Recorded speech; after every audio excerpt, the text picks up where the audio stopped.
Cosmic energy அப்படின்னு ஒரு ஒரு பிரபஞ்சத்தோடைய ஒரு விஷயம் இருக்கு.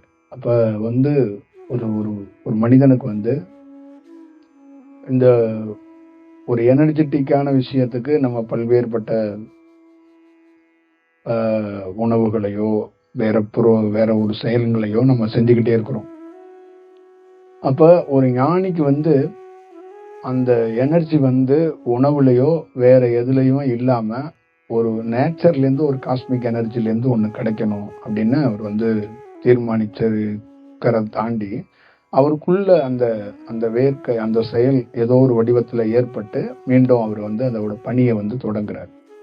அப்போ அவருக்குள்ள அவர் அறியாமையே ஒரு எனர்ஜெட்டிக் வந்து அது உள்ள வந்து போறதுக்கான ஒரு வாய்ப்பு வந்து உருவாக்கப்படுது. அப்போ அவருக்கு வந்து அந்த எனர்ஜி வந்து காஸ்மிக் எனர்ஜி வந்து கிடைக்கும் போது அவர் வந்து ஒரு முழு எனர்ஜெட்டிக்கா தன்னுடைய பணியை வந்து அவர் தொடர்றாரு. அப்போ வந்து அவருக்குள்ள என்ன ஆகுதுன்னா ஒரு டிவைனிட்டி பவர் அப்படின்னு சொல்றாங்க. ஒரு பவர் கிடைக்குது. டிவைனிட்டினா ஒரு தெய்வீகமான ஒரு தன்மையை அவருக்கு கிடைக்க தொடங்குகிறது.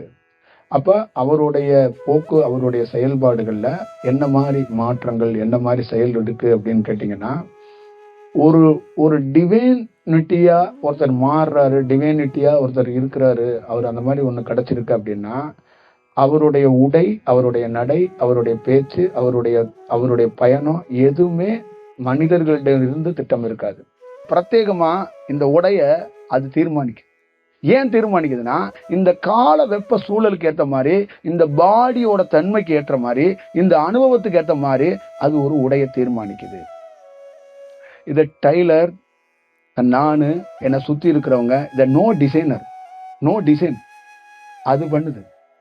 இது இப்படிதான் தைக்கப்படணும், இது இப்படிதான் பிரத்யேகமா இருக்கப்படணும், இது இந்த மாதிரி ஒரு சூழலை தான் இதுக்குள்ள இருக்கணும். இதெல்லாம் உங்களால கிட்ட கூட யோசிக்க கூட முடியாது. அப்ப ஒரு ஒரு டிவைன் பவர் எப்படின்னா ஒரு உணவை கொண்டு பிரத்யேகமா அது யோசிக்குது. இப்ப எனக்கு உணவு தயாரிக்க ஒருத்தர் போறாருன்னா அவரை உணவு தயாரிக்கிறது மட்டும்தான் அவர் உடல் மட்டும்தான் அவரோட வேலை. மற்றது எல்லாமே அதோட கட்டுப்பாட்டுக்குள்ள இருந்து தான் இந்த பணி நடக்கும். புரியுதுங்களா? அப்ப எனக்கு ஒருத்தர் வண்டி ஓட்டுறாருன்னா இதை மேக்சிமம் அது கட்டுப்பாட்டுல எடுத்துக்கும். அப்ப அதுக்குள்ள இருக்கிற சூழல்கள் எல்லாமே அப்படிதான். அப்ப அந்த டிவைனிட்டியோட பவர் என்ன? இதுதான் இந்த ஒரு பிரசன்ஸ்ல ஒரு ஒரிஜினல் குரு, ஒரிஜினல் செயல். ஒரு குருங்கிறதுக்கு இதுதான். ஒரு குருங்கிறது என்னன்னா ரொம்ப அரிது, ரொம்ப இயற்கையிலே அந்த இயற்கையில தோன்றின ஒரு மலைத்தேன் வந்து இயற்கையில ரொம்ப ஒரு மருந்துன்னு சொல்லுவாங்கல்ல, அந்த மாதிரி குரு வந்து மருந்து, அருமருந்து. அப்ப குரு இந்த பூமிக்கு உட்பட்டு இங்க இருக்கிற பொருட்கள்ல இருந்து அவர் உருவாகி இந்த பொருளை வச்சுட்டு வேலை செய்யறாருன்னா அவர் ஒரு இயல்பாக இருக்கிற குரு தான். அவர் நிகழ்கால குரு கிடையாது. அவர் இயல்பு குரு, டிராவல் குரு, ஒரு பெட்டர்மெண்டான ஒரு குரு. கொஞ்சம் நாலேஜ்ஃபுல்லான இங்க லோக்கல்ல நம்மகிட்ட இருக்கிற நாலேஜ் கம்மியா இருக்கு, அவரோட நாலேஜ்ல இன்னும் பெட்டரா இருக்கு அப்படின்னு வச்சுக்கலாம். ஆனா பிரசன்ஸ்ல இருந்து அந்த நிகழ்கால குருங்கிறது மேல இருந்து அது முழுமையா அது வழி நடத்தும் அப்படிங்கிறது தான் விஷயம். இப்ப மற்றவங்களுக்கும் அந்த நிகழ்கால குருவுக்கும் என்ன ஒரே ஒரு விஷயம்னா அவருக்கு என்ன சொல்றாங்க அப்படின்னா அந்த மருத்துவத்துக்குள்ளேயே பிளட் டெஸ்ட், யூரின் டெஸ்ட், எல்லா டெஸ்ட்டும் எடுத்துட்டு ஒரு மருத்துவம் பாக்குறாங்க. ஒரு உயிரை வந்து கண்காணிக்கிறாங்க. ஒரு உயிரை வந்து எப்படி அப்படின்னு சொல்லிட்டு அந்த மரபணுக்கள் எல்லாத்தையும் பார்த்து அதுக்கேற்ற மாதிரி ஒரு மருந்தை கொடுத்து உடலோட தன்மைக்கு ஏற்ற மாதிரி ஒரு விஷயம் பண்றாங்க.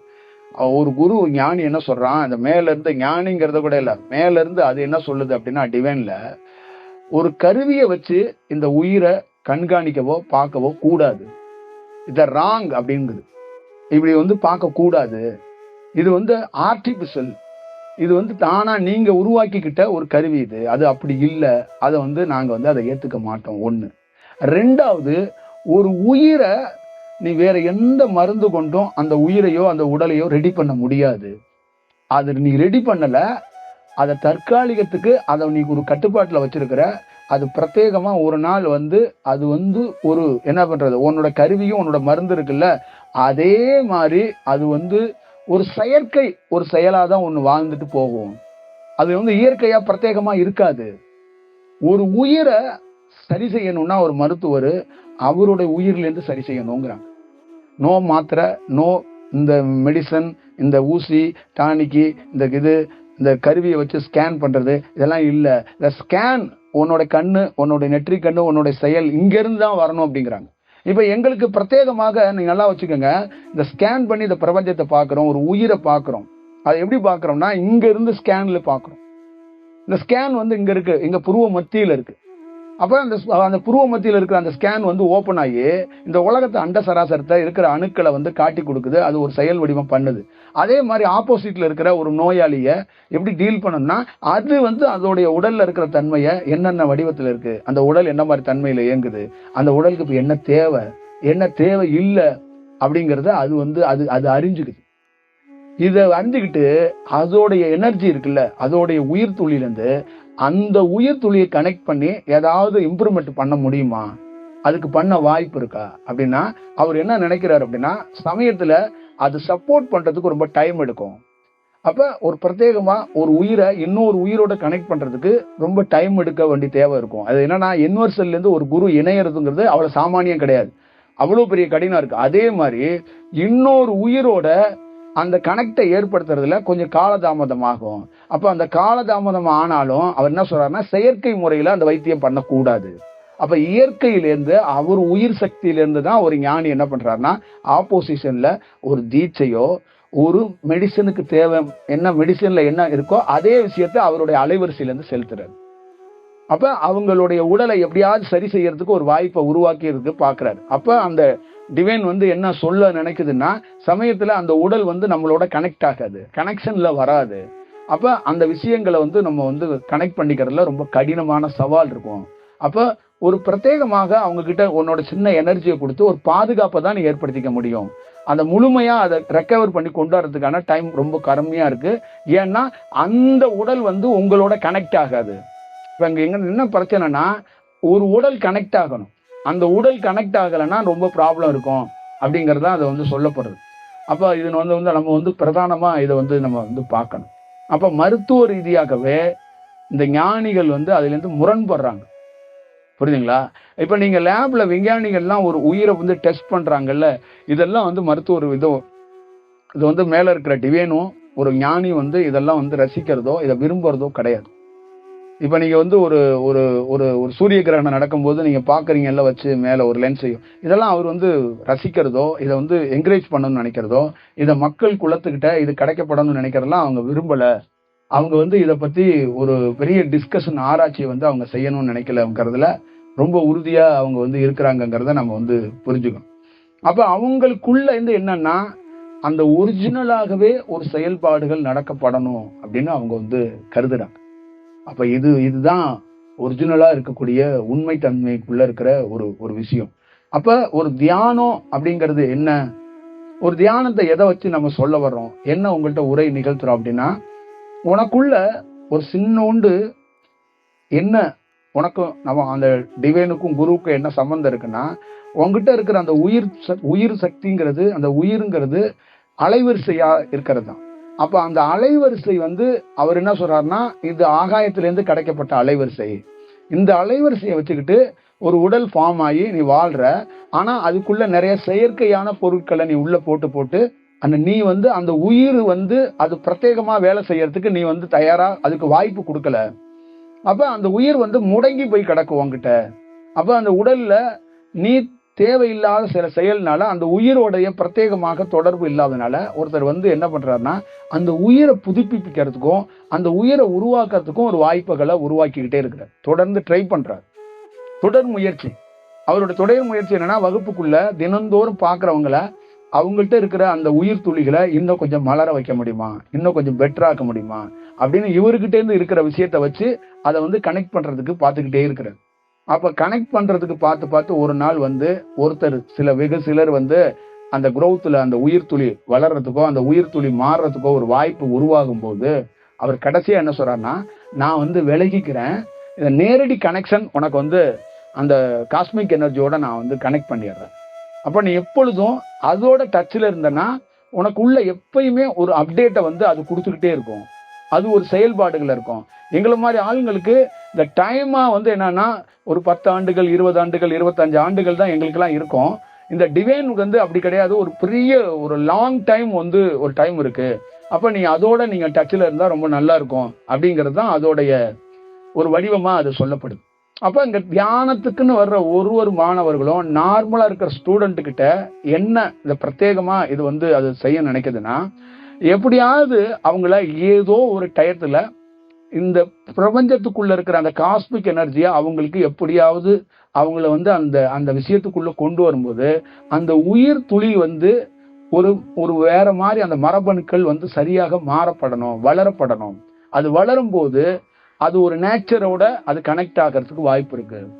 அது ஒரு நல்ல வடிவத்துக்கு மாறுறதுக்கும் தன்னுடைய உடலையே அது வந்து சுத்திகரிக்கிறதுக்கான ஒரு வாய்ப்பை அது உருவாக்கும்.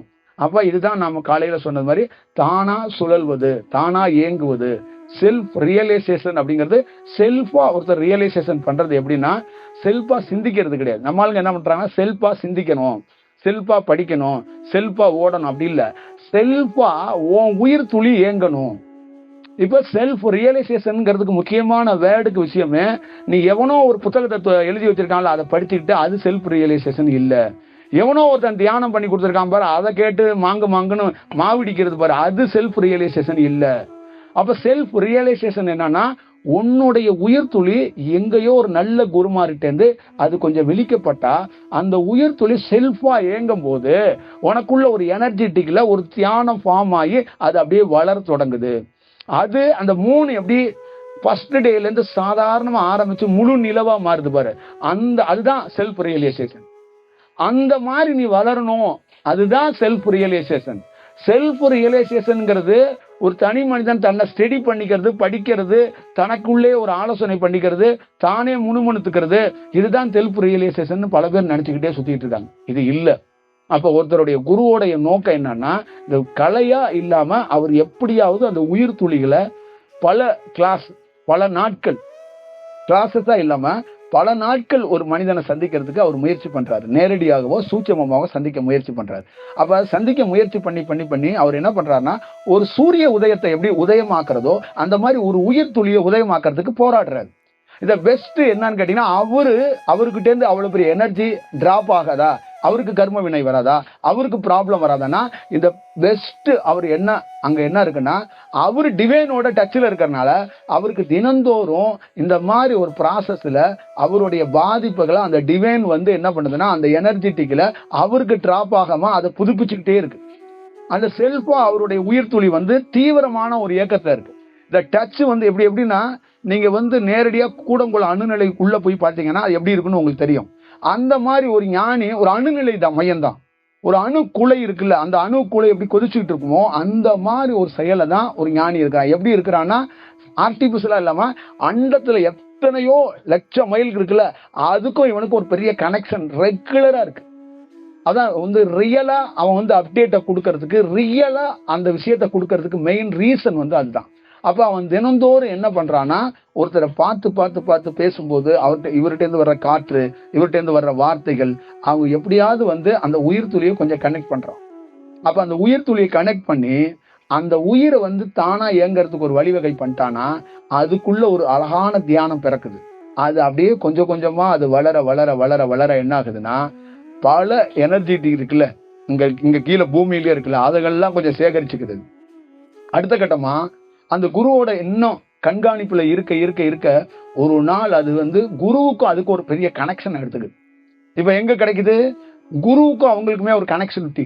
அப்ப கனெக்டிவிட்டியில இருக்கும்போது இவர்கிட்ட இருந்து அந்த அலைவரிசை அங்க போய்கிட்டே இருக்கு. அப்ப அந்த கண்காணிக்கப்பட்டு அந்த உயிர் துளி பிரகாசமா வளருதுங்க. அப்படியே ஒரு சக்கரம் சுத்தினா எப்படி இருக்கும், அந்த மாதிரி தியானம் உள்ளுக்குள்ள அழகான ஒரு சுழற்சி அப்படியே ஏற்படுத்தும். ஒரு பிரமாதமான தியானம். சுத்தி வறுமை, சுத்தி கொடுமை, சுத்தி ப்ராப்ளம், உடல் கூட வீக்கா இருக்கு, ஆனா தியானம் வீக்கா இல்ல. அப்ப தியானம் வீக்காக இல்ல, அந்த தியானம் ரொம்ப நல்லா இருக்கு அப்படின்னா கரெக்டான கனெக்டிவிட்டியில தானா அந்த உயிர் துளி இயங்குது, அந்த அலைவரிசை இயங்குது. இது ஒரு அலைவரிசை, ஒரு காற்றோட தன்மையில தான் தியானங்கிறது பிறந்திருக்கு, நம்ம உயிர் துளிங்கிறது இருக்கு.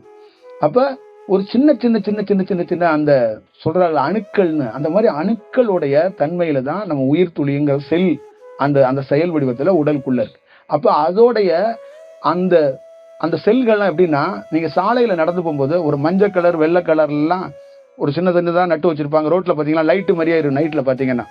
அந்த மாதிரி இந்த செல்கள்லாம் என்ன பண்ணும்னா உங்களுக்குள்ள சின்ன லைட் மாதிரி எரிய ஆரம்பிக்கும். உள்ளுக்குள்ள இந்த செல்களுக்குள்ளேயே ஒரு வெளிச்சம். அந்த வெளிச்சம் எப்படின்னா அது உயிர் இருக்குப்பா. இப்ப நிறைய உடலுக்குள்ள இருக்கிறது அந்த உயிருங்கள்லாம் வெளிச்சமா இருக்க மாட்டேது. அந்த மரபணுக்கள்லாம் செத்து போச்சுங்க. மரபணுக்களே இல்லாம ஏதோ கொஞ்சோண்டு தப்பிச்சான் பொழைச்சான் தம்புறான் அப்படிங்கிற மாதிரி அது இருக்க. அது ஒரு ஞானி எப்படி சொல்றாருன்னா, இந்த ஆகாயத்துல பாக்குறல்ல நட்சத்திர கூட்டங்கள், அந்த மாதிரி உன் உடலுக்குள்ள குட்டி குட்டி குட்டி குட்டி செல்கள் எல்லாம் லைட்டா எரியணுங்கிறாரு. 1,00,000 லைட் உனக்குள்ள எரியணுங்கிறாரு. அப்ப நம்ம ஊர்ல நீங்க எப்படி பாக்கணும்னா, ஒரு திருமணத்துக்கு ஒரு முளைப்பாரி போட்டு எடுத்துட்டு போவாங்கல்ல, அந்த மாதிரி ஒரு உடலுக்குள்ள குட்டி குட்டி குட்டி குட்டி குட்டியா அது இருக்கும். அப்ப அவன் எப்படி பாக்குறான்னா, இந்த இடத்துக்குள்ள இவ்வளோ செல்கள் இருக்குன்னா இந்த பகுதியை அவ்வளோ அழகா அது கனெக்ட் ஆகி வேலை செஞ்சிருக்கு. அப்ப அந்த இடத்த அந்த நரம்பையோ அந்த கனெக்டையோ அவன் ஒரு ஞானி எழுதுறான். அப்ப அதுல ஒரு சக்கராசு, ஒரு மொழி, ஒரு காற்றுன்னு ஒரு சக்கராசு சொல்றோம்ல, அந்த பகுதியை அது ரொம்ப தீவிரமா முதல் சக்கராஸ் சொல்லக்கூடிய முதல் காற்று அப்படின்னு சொல்லக்கூடிய அந்த இடம் தீவிரமா வேலை செய்யும் போது அங்க இருக்கிற செல்கள் எல்லாம் ரொம்ப அற்புதமா அந்த லைட் எரிய ஆரம்பிச்சிருச்சு. அப்ப அந்த லைட்டு அப்படி எரியறது என்னன்னா அதான் டிவைன் பவர் அப்படிங்கிறதும், அந்த பகுதியில உணவோ ஒரு குடல் வாழ்வுல போய் அந்த சக்கராசு வேலை செய்யுது, அந்த காற்று வேலை செய்யுதுன்னா அந்த குடல் வாழ்வுல தேவையற்ற கழிவுகளை தங்க விடாது, தேவையற்ற ஒரு நோய்களை வர விடாது. அப்ப அந்த பகுதியை அது கட்டுப்பாட்டுல எடுத்திருக்கு. அப்ப எனர்ஜி தீவிரமா இருக்கும்போது அங்க என்ன ஆகுது, உங்களுக்கு டாக்டர் சொல்றாருல, இந்த கொரோனா அட்டாக் உங்களுக்கு நோய் இருந்துச்சு, ஏன் ஒண்ணுன்னா எனர்ஜி எதிர்ப்பு சக்தி இல்லை அப்படின்னா அந்த வர்ற கெட்ட அந்த செல்களை இது என்ன பண்ணுதுன்னா அட்டாக் பண்ணுது, போர் பண்ணுது. அதாவது எப்படின்னா அவன் சொல்றான், ஒரு ஞானி என்ன சொல்றான்னா, இந்த அலர்ட் போருக்கு ரெடியா இருக்கணும். நீ சாப்பிட்ற தண்ணியில உணவுல எதுல வேணாலும் ஒரு கிருமி வரும். அப்ப உன் செல் உயிர் துப்பியோட இருந்துச்சுன்னா அதை கிட்ட வர விடாம அதை எரிச்சு கழிவுல அமுச்சு விட்டுருவோம், இல்ல வேர்வையா கன்வெர்ட் பண்ணிடுவோம், இல்ல ஏற காற்றா கூட வெளியே தூங்குறான். இப்ப நீங்க முடி முளைச்சிருக்கு பாத்தீங்களா, ஒவ்வொரு முடியும் இதெல்லாம் ஒரு ஓல்ஸ்ங்கிறான், இதுக்குள்ள ஒரு காற்றா வெளியேறுங்கிறான். இதுதான் வேர்வை துளி எல்லாம் வெளியேறுது. இப்ப நீங்க தோல்ல இருக்கிறது ஏகப்பட்ட ஓல்ஸ் இருக்கு. இதெல்லாம் எப்போ உங்களால பார்க்க முடியும்னா இந்த எல்லா செல்ஸும் விழிக்கும் போது அங்க லைட் எரியுங்கிறான். அதனாலதான் இதை என்ன சொல்றான், பிரணவ தேகம், ஒளி தேகம் அப்படின்னா அங்க முழுக்க உடலுக்கு தலையிலிருந்து கால் வரைக்கும் என்னன்னா ஃபுல் செல்லும் லைட் எரியுமா. நீங்க சீரியல் பல்பை ஃபுல்லா போட்டு வச்சுட்டு உட்காந்து வேடிக்கை பார்க்குறீங்களே, இந்த சீரியல் பல்பு தான் ஒரு மனிதனுடைய உடல். ஆயிரக்கணக்கான சீரியல் பல்ப் எரியுது பாத்தீங்களா, ஆயிரக்கணக்கான செல்கள், லட்சக்கணக்கான செல் கூட்டம் அங்க எரியப்படணும். அப்ப அவன் என்ன பிரணவ தேகத்தோட இருக்கிறான். இத ஒரு லைட்ஸ் அப்படிங்கிறதுக்கும் இந்த ஆங்கிலத்துல நிறைய விஷயம் லைட்னு பயன்படுத்துறோம், தியானத்துக்கு பயன்படுத்துறோம்னா இந்த செல் லைட் எரியும், மின்னும் அப்படிங்கிறாங்க. இப்ப சூரியன், சந்திரன் நீங்க போய் கிட்ட போய் பார்த்தீங்கன்னா அது உள்ள வேற ஒரு வடிவத்துல இருக்கு. அது ஏன் இவ்வளவு மின்னுது என்னன்னா அதான் செல்கள் அந்த செல்கள் அதுதான். நட்சத்திரம் செல்களா இருக்கு, கோள்கள் செல்களா இருக்கு. இதுதான் இதோடைய விஷயம். அப்ப ஒரு ஞானிக்குள்ள அந்த செல்கள் லைட் நிறைய விழிக்கும் போது அங்கிருந்து ஒரு டைரக்ஷன்ல பிற உயிர் துளிகள் இருக்குல்ல அவரோட டச்லயே இருக்கு, வருவதும் போவதும் ஒரு மெசேஜை பாஸ் பண்ணுவதும். அப்ப அவர்கிட்ட இருக்கிற அந்த பல்பு எதுவும் பீஸ் ஆகாம வச்சுக்குது. அப்ப அவர் பல்பு பீஸ் ஆகாதனாலதான் அவர் பேர் மரணம் இல்லாத பெருவாழ்வு கொண்டவர். அவர் கூடங்குளத்திலையும் அந்த அணு நிலையிலையும் கரண்ட் வாங்கல. அவரும் தனியா இன்வெர்டரையோ பேட்டரியோ தூக்கி மாட்டிக்கிட்டு நான் இபிஎஸ் மாதிரி கழுத்துல மாட்டிக்கிட்டு ஒன்னு அலையல அவரு. அப்ப அவரு நேரடியாக அந்த செயலை அவர் பெற்றுட்டதுனால, அவருடைய பல்பு பீஸ் ஆகாதனால அவர் மரணம் இல்லாத பெருவாழ்வு நிலையை எட்டினார். அப்ப அந்த செயல்ல இருந்து அவருடைய பணி இருக்கு அப்படிங்கிறது தான் இதுல ரொம்ப ரொம்ப முக்கியமான ஒரு வடிவம். அப்ப இந்த மனித குலம் என்ன ஆயிடுச்சுன்னா, இந்த உலகம் முழுக்க இப்ப நிறைய வெவ்வேறு விதமா படிச்சுட்டு, வெவ்வேறு விதமா சிந்திச்சுட்டு, வெவ்வேறு விதமா சாப்பிட்டுட்டு, வெவ்வேறு விதமா கலாச்சாரத்துல இந்த மரபணுக்கள் எல்லாமே ஒரு பொருளோட ஒரு பொருள் மிஸ் ஆகி என்னன்னா இங்க மரபணுக்கள்லாம் நீர்த்து போய், உயிர் துளிகள்லாம் நீர்த்து போய் அந்த ஒரிஜினல் விதை இருக்குல்ல, நீங்க இப்போ போட்டீங்கன்னா அந்த முளைப்பாரி எடுத்துட்டு போவீங்கல்ல, அந்த முளைப்பாரியெல்லாம் குறைந்தபட்சம் ஒரு 7 days 8 days 10 days ஆச்சும் நிக்குமா. இப்ப எல்லாம் ஒரு 2 நாள் 3 நாள் அந்த விதையை கருகி போயிடும். ஏன்னா அதோட தன்மை அவ்வளவுதான் நிக்குது, அது முளைக்குது, அதோட தன்மை வீரியமா எவ்வளவு நாள் உயிர் வாழும். இப்போ ஒரு ஈசல் வருதுன்னா அதுக்கு இத்தனை நாள் வாழணும், இவ்வளவு டைமிங் இருக்கான். நேரம் இருக்கு, அதுக்கே தெரியும் இத்தனை டைமிங் வந்து நீங்க இருப்ப அப்படின்னு தெரியும். ஒரு எறும்புக்கு அதுக்கு டைமிங் தான். நமக்கெல்லாம் என்னன்னா ஆயுள் காலம், காலமா வருடமா இருக்குல்ல, இந்த மாதிரி பூச்சிகளுக்கெல்லாம் டைம் கொடுத்துருக்காங்க. இத்தனை ஹவர்ஸ் நீ வந்து இருப்ப அப்படின்னா ஹவர்ஸ், அதுங்களா ஹவர்ஸ் கணக்குல அது ஒர்க் பண்ற ஆளுங்க. அப்ப அந்த மாதிரி இந்த இதுக்குன்னு நாள் இருக்குல்ல, நாள் போய் ஹவர்ஸா மாறி போச்சு இந்த விதைகளுக்கெல்லாம். அந்த மாதிரி இந்த உலகம் முழுக்க ஒன்னோட ஒண்ணு கலந்து ஒன்னோட ஒண்ணு போய் அதுக்குள்ள என்ன ஆகி போச்சு, பல மருந்துகளை, பல மாத்திரைகளை, பல ஆய்வுகளை, பல விஞ்ஞானத்துக்குள்ள பண்ணி பண்ணி யோசிச்சு இங்க எல்லா செல்லும் ஒரு மாதிரி ஒன்னு ஆகி அந்த உண்மையான மரபணுக்கள் எதுவுமே கனெக்ட்ல இல்லாம மரபணுக்கள்லாம் எப்படி ஆயிடுச்சுன்னா ஒரு மலட்டுத்தன்மையில ஆயிட்டாங்க. ஒரு மேக்சிமம் இப்படியே விட்டோம்னா 30 ஆண்டுகள்ல உலகத்துல எவனுக்குமே குழந்தை பிறக்காதுங்க. நீங்க வேணா எழுதி வச்சுக்கோங்க. ஏஐ தொழில்நுட்பத்துல தான் குழந்தை பெற்றுக்க முடியும். ஒரு ஆணும் பொண்ணும் இணைஞ்சு குழந்தையெல்லாம் பிறக்கவே பிறக்காது. நீ ஏன்னா எழுதி நான் அப்படியே தூக்கி போடுறேன், இப்படியே போனா ஏஐல தான் குழந்தை பெற்றுக்கலாம். இதுதான் நடக்கும். ஒரு நார்மலா ஒரு பெண்ணும் ஆணும் இணைஞ்செல்லாம் குழந்தை பிறக்கவே பிறக்காது. பிறக்கிறதுக்கான வாய்ப்புகள் சாத்தியக்கூறு இல்லை. ஏன்னா மரபணுக்கள் எல்லாம் பாலா போயிடுச்சு. மரபணுக்களை எல்லாத்தையுமே பால் பண்ணிட்டாங்க. இந்த மருத்துவ புரட்சி, விஞ்ஞான புரட்சி, குருவோட புரட்சி, தியானத்தோட புரட்சியில ஒருத்தரோட புரட்சியிலையும் இங்க மரபணுக்கள் கொல்லப்பட்டுச்சு, மரபணுக்கள் செய்யப்பட்டுச்சு. இங்க ஜாதி மதம் இதெல்லாம் யாருக்குமே பார்க்க தெரியல. ஜாதிங்கிறதும் மதங்கிறதும் ஒரு கலை. ஒவ்வொருத்தன் ஒரு டிபார்ட்மெண்ட்ல ஒரு கலையா செயல்பட்டான். ஒரு முடி வெட்டுறான்னா அது ஒரு கலை. அவன் அந்த மரபணுக்கள்ல இருந்து வந்திருக்கிறான் அப்படின்னு பாக்குறாங்க. ஒரு துணி துவைக்கிறான்னா அது ஒரு கலை.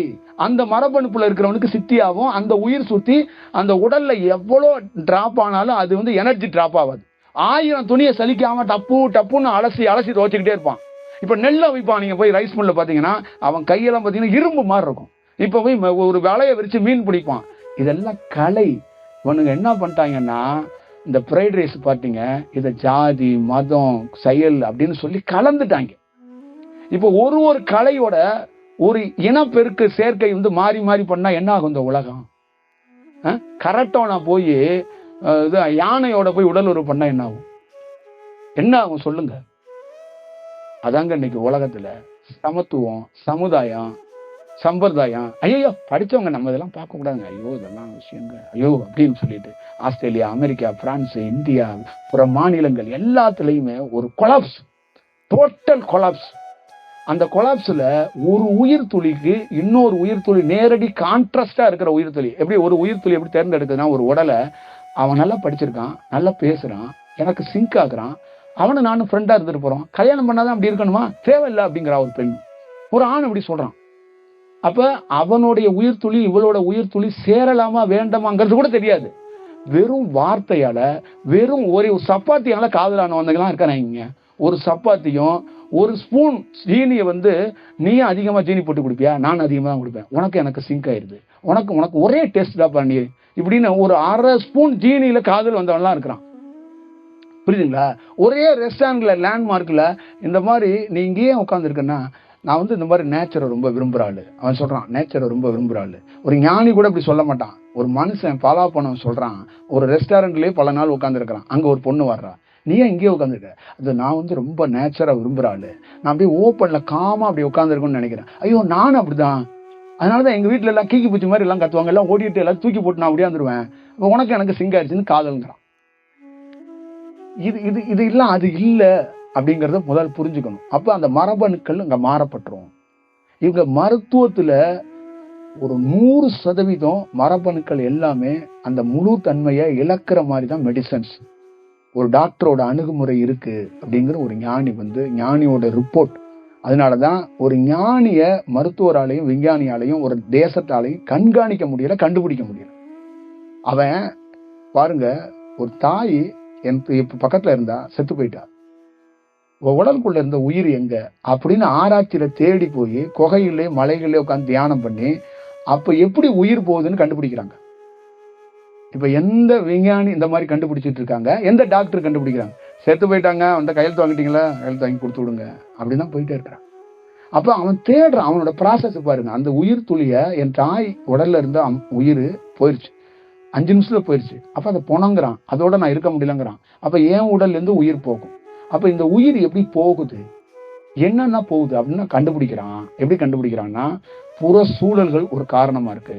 அவனுடைய யோசனையில கூட அப்படியே சிந்திச்சுக்கிட்டே காரையோ வண்டியோ ஓட்டி கூட டப்புன்னு போய் மோதி கூட ஒருத்தன் செத்து போயிடுறான். அப்புறம் டிப்ரெஷன் அதிகமா பல தாட்களை கொண்டாந்து உள்ள வச்சு யோசிச்சு அப்போ ஒருத்தனுக்கு அந்த இரத்த ஓட்டங்கள், அந்த நரம்புகள்ல இருக்கிற அந்த தன்மைகள் வேக போர்ஸ் கொடுக்க அந்த இடத்துல ஒரு வீக்கம் ஏற்பட்டு அங்க நரம்பு மண்டலத்திலேருந்து ஒரு குழா வெடிச்சு செத்து போறான். அப்ப அதோட ஹார்ட்டோட பம்பிங் இதோட எல்லாம் அதி தீவிரமாகுது. அங்க ஒருத்தன் பாதிப்படைகிறான். அடுத்தது அவன் தேவையற்ற உணவுகளை சாப்பிட்டு அது செரிமானம் 4 hours செரிக்க வேண்டியது 7 மணி நேரம் ஆகி செரிக்கலன்னா அதுல அவன் உடல் வந்து பால் அடையுது. அப்ப தேவையற்ற உடல் உறவுகளை வெவ்வேறு விதமா அந்த உடல் உறவுகளை அவன் வந்து காணொலியோ டிவிலையோ எங்கேயோ ஒரு படத்தையோ ஏதோ ஒரு புத்தகத்தையோ ஆல்கஹாலை யூஸ் பண்ணிட்டு கஞ்சாவை யூஸ் பண்ணிட்டு வேற மாதிரி ஒரு விதத்துல உடல் உறவை ஏற்படுறான். அப்ப அதுலயும் அந்த உடல் வந்து பால்படுது.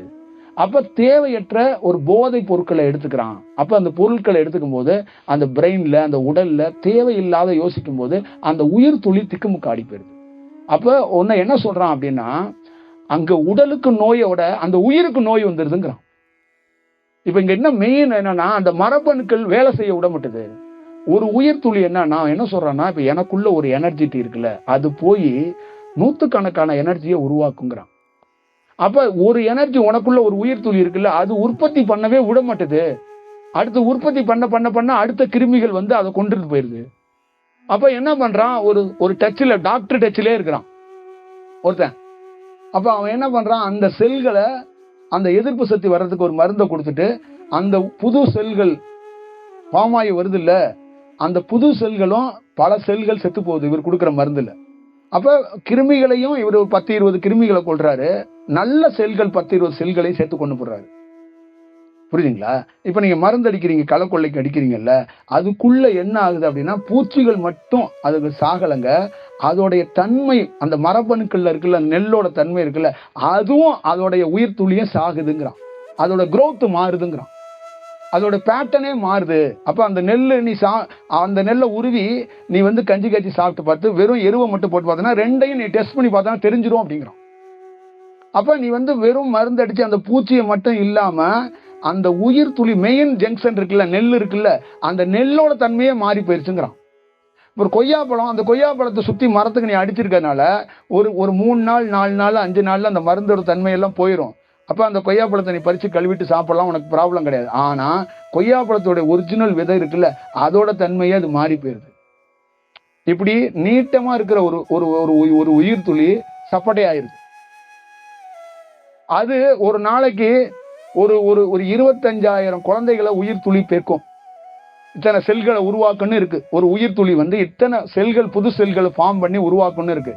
அந்த ஃபார்ம் பண்ணி முட்டையிடுறத இவங்க போடுற இந்த லோக்கல் பண்ற மரபணுக்கள் மாற்றல அதோட முட்டைத்தன்மை அதோட வீரியம் குறையுது. இப்ப நீ ஒரு ஆண் பெண்ணா உறவு வச்சுக்கும் போது ஒருவருடைய செயல்பாடுகள்ல இருந்து ஒரு நாத விந்துல இருந்து போறதுல எத்தனையோ உயிர் துளிகள் உள்ள போகுது. திருப்பி நீ ஒரு 1/2 hour கழிச்சு 1 hour கழிச்சு திருப்பியும் தாம்பத்தியம் வச்சுட்டா திருப்பி உயிர் துளி வரும். அப்ப எத்தனை முட்டைகள் எத்தனை உயிர் துளிகள் ஃபார்ம் ஆகிட்டே இருக்கு. ஆனா அதோடைய ஒரிஜினாலிட்டி மரபணுக்கள் மாற மாற அதோட தன்மையும் குறையுது. அதே நேரத்துல அது ஒரு நல்ல தன்மைகள் உயிர் துளிகளை உருவாக்கல. இப்ப நல்ல கணவன் மனைவியா இருக்கிற எல்லா பேரும் ஒரு பிரமாதமான அவங்களுக்கு உடல் உறவு இருக்கு. அந்த உடல் உறவுல போய் நாதவிந்தை எடுத்து பார்த்தா அவங்களுக்கு எந்த ப்ராப்ளமும் இல்லை, பெண்ணுக்கு எந்த ப்ராப்ளமும் இல்லை, உயிர் துளி எல்லாம் கிடைக்குது. ஏன் குழந்தை கிடைக்கலன்னா 2 மரபணுக்களும் சரியில்லை. அப்ப 2 மரபணுக்களும் சரியில்லாத போது அது கருப்பையில தங்கி அது வளர்றதுக்கான வாய்ப்பு இல்லைன்னா இவன் பிரிட்ஜில் முட்டையை வச்சு 2 முட்டையை கொடுத்துறான், இதாங்க இதை வச்சு புள்ள பெற்றுக்கங்க போங்க. ஒரு ட்வின்ஸா 2 குழந்தை பிறக்குது பாரு, ஆண் பெண்ணா இணைஞ்சு பிறக்கிறது ரொம்ப கடினம், ரொம்ப ரேரா ரொம்ப அரிதா தான் வரும். ஆனா இப்ப அந்த முட்டையை வச்சு வர்றதுல டப்புன்னு 2 வரும். அதுல நீங்க வந்து அதை வந்து கண்காணிச்சீங்கன்னா தெரிஞ்சிடும். இப்ப இதுக்குள்ள அதோடைய ஒவ்வொருத்தர் உடலுக்குள்ளயும் அந்த ஒரிஜினல் மரபணுக்கள் வந்து ரொம்ப வீக்கா போயிருச்சு, ஒரு சரியான போக்குல இல்ல. இந்த உலகம் முழுக்க அப்படிதான். இப்படியே விட்டோம்னா நான் சொல்ற மாதிரி 30 ஆண்டுகள்ல எவனுக்கும் புள்ள பிறக்காது. 1. 2வது ஒரு மனிதனும் தன்னைத்தானே வந்து அடிச்சு செத்துருவான், இல்ல குறவால கடிச்சுக்குவாங்க. ஏன்னா எவனுக்கும் அந்த சிந்திக்கிற திறனே இல்லாம போயிடும். அந்த உயிர் மரபணுக்கள் எல்லாம் என்ன ஆயிரும்னா ரொம்ப ரொம்ப ஒரு மாதிரி ஆயிரும். புரியுதுங்களா? அப்ப என்னைக்கு ஒருத்தனுக்கு ஒரு ஒரு கலையா பார்க்கறத தவறுனானோ, என்னைக்கு ஒரு கலையிலேருந்து ஒரு மரபுலேருந்து விட்டு போனானோ அது ரொம்ப தவறு. ஆதிசங்கரர் நான் சொல்லிட்டேன், அது ஒரு கலை. அவரை பிராமணர்னு நீ பார்த்த பாரு, அங்கதான் நீ தோத்த. அது ஒரு கலைன்னு பார்த்திருந்தனா அதை நீ வணங்கி இருப்ப, அதை கொண்டாடி இருப்ப. நீ கீழே இருக்கிற அப்படின்னு சொல்றல்ல, சத்தியமா நீ கீழே இல்ல. உன்கிட்ட அந்த மரபுகள்ல அந்த மண் சார்ந்து, அந்த உன்னுடைய உடல் மொழி சார்ந்து அந்த பகுதியில உன்னால மட்டும்தான் அந்த வேலையை செய்ய முடியும். ஒரு பிராமணர் செய்யற வேலை அது வேற, அதுக்கு அந்த கலை. நீ செய்யற வேலை வேற ஒரு விஷயம். ஒருத்தன் பாட கட்டுறான்னு வச்சுங்கள, அது ஒரு கலைங்க. அதை நீ ஒரு தீண்டத்தடாத ஒரு தொழிலா பாக்குற. புரியுதுங்களா? அதான் அங்கதான் ப்ராப்ளம். அப்ப அந்த கலையை என்ன பண்றன்னா, நீ அந்த கலையா இருக்கிறத நேசிக்க மாட்ற. அந்த கலையை நீ எப்படி பாருன்னா உதாசனப்படுத்தி, இதை எங்க அப்பா செஞ்சான், எங்க தாத்தா செஞ்சான், இதையா நான் செய்யணும், நான் ஈக்குவாலிட்டி அது இதுன்னு நீ என்ன பண்றனா, மொத்தமா மரபணுக்கள் எல்லாம் மாறி போய் குழப்பமாகி அங்க என்ன பண்றேனே தெரியாத ஒரு பொசிஷனுக்குள்ள போயிட்டாங்க. உலகம் முழுக்க இதுதான். அப்போ ஒருத்தரோட இப்ப நம்ம நிக்கிறோம், நம்ம நின்று பேசுறோம்னா நம்மளுடைய உயிர் துளி வேற ஒரு வடிவத்தில் இருக்கனால நம்ம தப்பிச்சுக்கிட்டு இருக்கோம். இதே நம்ம ஒரு MBBS படிச்ச டாக்டர்கிட்ட மாட்டிட்டோம்னா நானும் உங்களை மாதிரி ஆயிடுவேன்.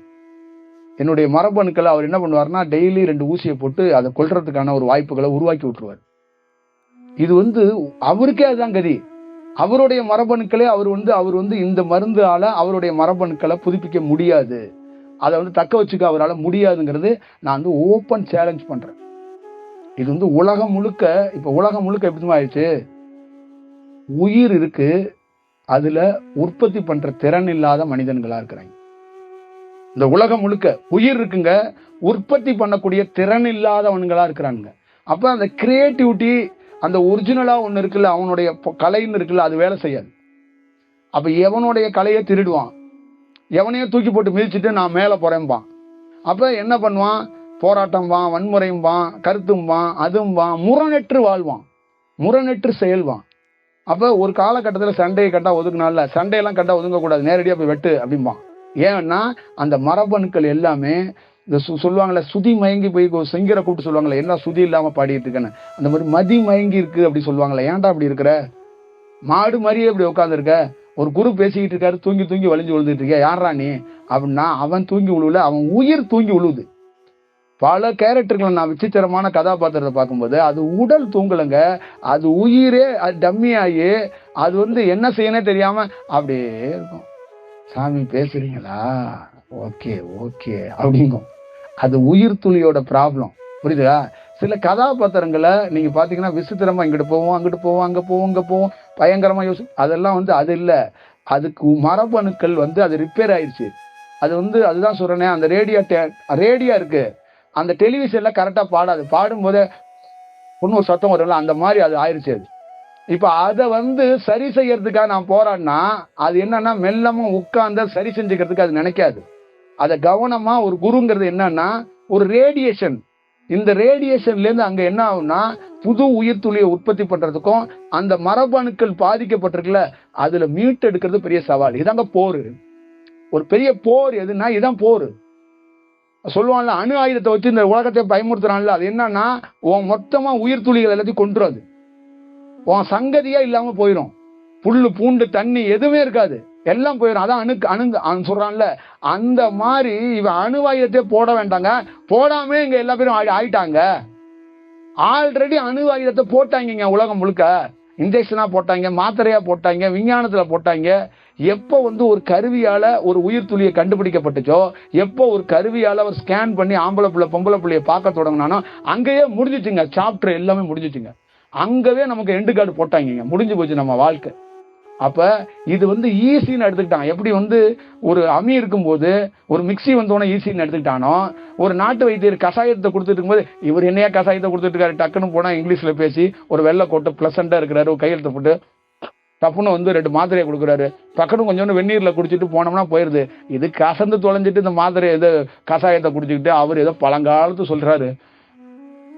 அவர் என்ன கதை சொல்றாருன்னா, அகத்தியர் வந்தார், அப்படியே பொதிகை மலையிலேருந்து இறங்கி கமண்டலத்திலேருந்து மகனே இங்க உட்காந்துருக்கியான்னு தண்ணி தெளிச்சாரு இப்படின்னு கதை சொன்னா அவன் திரும்ப மாட்டான். அவர் என்னமா ஜுரமா, ஓகே இருங்க, டக்கு டக்குன்னு எழுதி 2 மாத்திரையை கொடுத்து போமா போய் வெந்நீர்ல சாப்பிட்டு ஒரு இட்லி, அரை இட்லி கொஞ்சம் சீனி வச்சுக்க, இல்ல ரசம் வச்சு சாப்பிட்டு சரியா போ அப்படின்னு சொன்னோன்னே சாப்பிட்டு ஒரு 10 நிமிஷம் சாப்பிட்டதுக்கு அப்புறம் 10 நிமிஷம் கழிச்சு எடுத்துக்க அப்படின்னா இது ஈஸியா இருக்கு அவனுக்கு.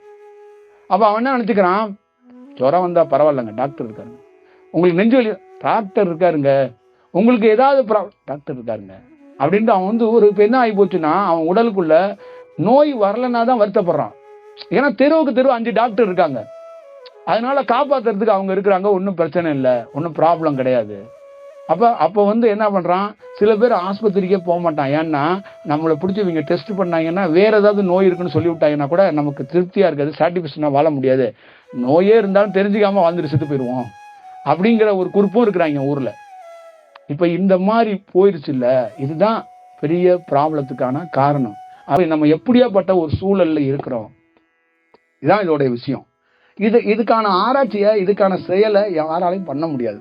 அதுக்காக தான் பிரத்யேகமாக ஒரு பிரபஞ்சம் என்ன பண்ணுதுன்னா, ஒரு சில ஞானிகளை பிரபஞ்சத்தோடைய தொடர்புகள்ல இருந்து அதை ஏற்படுத்தி ஒரு மனிதனாக இருக்கப்பட்டவனுக்கு அவனுடைய செல்கள்ல இருந்து அது தொடர்புகள்ல இருந்து புதுப்பிக்கப்பட்டு அவனுக்கு அந்த எனர்ஜெட்டிக்கை கொடுத்து கொடுத்து கொடுத்து அவனை பல நகரங்களுக்கு உருவாக்கி அவன்கிட்ட இருந்து பல வம்சாவளிகள்ல இருக்கிற குழந்தைகளை புதுப்பிக்க தொடங்குது. அது புதுப்பிச்சு ஒரு குலத்தை வந்து உருவாக்குறதுக்கு அது ஒரு வாய்ப்பை உருவாக்குது. அது மட்டும் இல்லாம எத்தனை மனிதனை போய் இப்படி கொரியர் வேலையை பார்த்துக்கிட்டே இருக்க முடியும்? நம்ம ஊர் அரசியல்வாதி ஒருத்தர் முன்னாடி வந்து சொன்னாரு, 9 வருஷத்துக்கு முன்னாடி சொன்னாரு, வீடு தேடி ரேஷன் கடை வரணும், ரேஷன் அரிசி வரணும். இப்பதான் அதுக்கு ஏதோ ட்ரை பண்றான் நம்ம அரசாங்கம். அந்த மாதிரி இப்ப நம்ம போய் வாப்பா உனக்கு வந்து மரபணுக்கள் பாதிக்கப்பட்டிருக்கு. இப்ப நம்ம இந்த காணொலியை பார்த்துட்டு கூட நிறைய பேர் வருவான், சாமி நீங்க சொன்னது கரெக்ட் தான், ஏற்கனவே ஊசி போட்டு மரபணுக்கெல்லாம் வீக்கா இருக்கு, நீங்க நான் உங்க முன்னாடியே உட்காந்துருக்கேன், என்ன கொஞ்சம் சரி செஞ்சு வெளிச்சத்தை சாத்துங்க அப்படின்னுவாங்க. அப்ப அந்த மாதிரி செய்ய முடியாது. அது இயல்பாக பல நாள் நடக்கப்படுற ப்ராசஸ். நீங்க வந்து ஸ்கேன் மாதிரி அப்படியே படுத்துக்கங்க உங்களுக்கு ஸ்கேன் எடுத்து விடுறேங்கிற மாதிரிலாம் பண்ண முடியாது. அது பல நாள் அது நடக்கக்கூடிய ஒரு ப்ராசஸா இருக்கு. அப்ப என்ன சொல்றான்னா, நீ வந்து போற இடங்களும் வாழ்ற இடங்களும் தியானம் செஞ்சு செஞ்சு செஞ்சு செஞ்சு உனக்குள்ள இருக்கிற அந்த உயிர் சக்திகளை இந்த காற்றுல உலாவ விடு, இந்த காற்று முழுக்க வாகித்து விடு. அப்ப இந்த நகரம் முழுக்க பரவும் போது அதை சுவாசிக்க சுவாசிக்க சுவாசிக்க சுவாசிக்க அவனுக்கு தானாக அந்த மரபணுக்கள் மாற்றங்களுக்கு ஒரு வாய்ப்பு உருவாகும். இப்படிதான் ஞானிகள்னு ஒருத்தன் உருவானா. இல்லைன்னா இந்த சித்தர்கள் ஞானிகள்லாம் ஏன் வரணும், இவங்களோட ரோல் எல்லாம் என்ன, இவங்க ஆசைப்பட மாட்டாங்க, காசே வந்து தொட மாட்டாங்க, அப்புறம் சாமியை கும்பிட மாட்டாங்க, அப்புறம் அவனும் புகழ விரும்ப மாட்டான், கடவுளுக்கும் புகழ விரும்ப மாட்டான். அப்புறம் ஏன் இவன் வரணும்? சோறு திங்க மாட்டான், தூங்கவும் மாட்டான், துணி போட மாட்டான், நகையை எடுக்க மாட்டான், என்ஜாய் பண்ண மாட்டான், அவனையும் புகழ மாட்டான், கடவுளையும் புகழ மாட்டான். இவன் ரோல் என்ன நீங்களே சொல்லுங்க? இவன் எதுக்கு உருவாகணும் சொல்லுங்க? இவன் எதுக்கு உருவாகணும்? அப்ப இவன் ஒரு புது மரபணுக்களை எப்ப எல்லாம் கொல்றதுக்கு ஒரு கூட்டம் தயாராகுதோ, ஒரு போரை நடத்திக்கிட்டே இருக்கோ, அந்த போரை எடுத்து இவன் ஒரு போர் பண்ணி ஒரு விஷயத்தை புதுப்பிக்கிறதுக்கும் அந்த செயல் வடிவத்தை ஒரு நல்ல செயலுக்கு உருவாக்குறதுக்கும் ஒரு வாய்ப்பை உருவாக்குறது தாங்க இவன் உருவாக்குறான். இந்த செயல்முறையை தெரியாம கடவுள் தத்துவத்தை தலையில தூக்கி வச்சுக்கிட்டு, சித்தர்கள் புத்தகத்தை 4-5 தலையில தூக்கி கட்டி வச்சுக்கிட்டு, கையில கொஞ்சம் கட்டி சொத்தை வச்சுக்கிட்டு ஊரு ஃபுல்லா தியானம்னு சுத்திட்டு அலையிறாங்க நம்ம ஆளுங்க. இது என்னதான் நாம பண்றது? இப்ப இதுல எப்படி இவங்க வந்து தேர்வாங்க, இதுல எப்படி கிளாரிட்டியா மாறுவாங்க, இதுல எப்படி இவங்களுக்கு நம்ம வந்து வகுப்படுத்தி எப்படி புரிய வைக்கிறது, எப்படி வந்து ஒரு செயல் வடிவம் ஒரு கான்வர்சேஷனை எப்படி பண்றது? இப்ப எனக்கும் இந்த பிரபஞ்சத்துக்கும் நீங்க நம்புவீங்களா நம்ப முடியும், தினந்தோறும் கான்வர்சேஷன் நடக்குதுங்க. ஒரு உயிர் துளி காற்றா வந்து நான் அப்படியே சப்த நாடிகள் அமைங்க அப்படியே போயிடுறேங்க. உள்ள வந்து ஒன்று விவாதிக்கப்படுதுங்க, ஒரு செயல் பண்ணப்படுதுங்க. அப்ப உடல் எப்படி எனர்ஜெட்டிக்கா என்ன மாதிரி சூழல்ல அந்த உடல் மாறி அந்த உடல் செயல் இதுக்கு வந்து சும்மா சாதாரணமா பண்ணிட முடியாது. இது ஒரு உடல். இந்த உடலுக்குள்ள ஒரு மின்சார தன்மை கொண்ட ஒரு செயல் வடிவம் தான் அந்த எனர்ஜிங்கிறது, காஸ்மிக் எனர்ஜி. அப்ப அந்த எனர்ஜியை தாங்கக்கூடிய பக்குவம் இந்த உடலுக்கு ஏற்படணும். அப்ப அதுக்கு தான் வருடக்கணக்கா தேவைப்படுது. அப்ப வருடக்கணக்கா ஒரு உடலை வந்து தக்க வச்சுக்கிறதுக்கு போராடி அந்த எனர்ஜியை பெற்று, அந்த எனர்ஜியை பெற்றது மட்டும் கிடையாது, அந்த எனர்ஜியை பெற்றவன் அத்தனை பேரும் தான் ஒரு சாமியாராகவும் தான் ஒரு குருவாகவும் தான் ஒரு ஆசிரமத்துக்கு அதிபதியும் ஆயிட்டான். அந்த எனர்ஜியோட டச்ல இருக்கணுங்கிறான். அப்படி டச்ல இருந்தா அவன் முதலாளி ஆக மாட்டான், வணிகம் நடத்த மாட்டான், ஒரு கார்பரேட் சாமியாரா ஒரு விஷயத்த பண்ண மாட்டான்.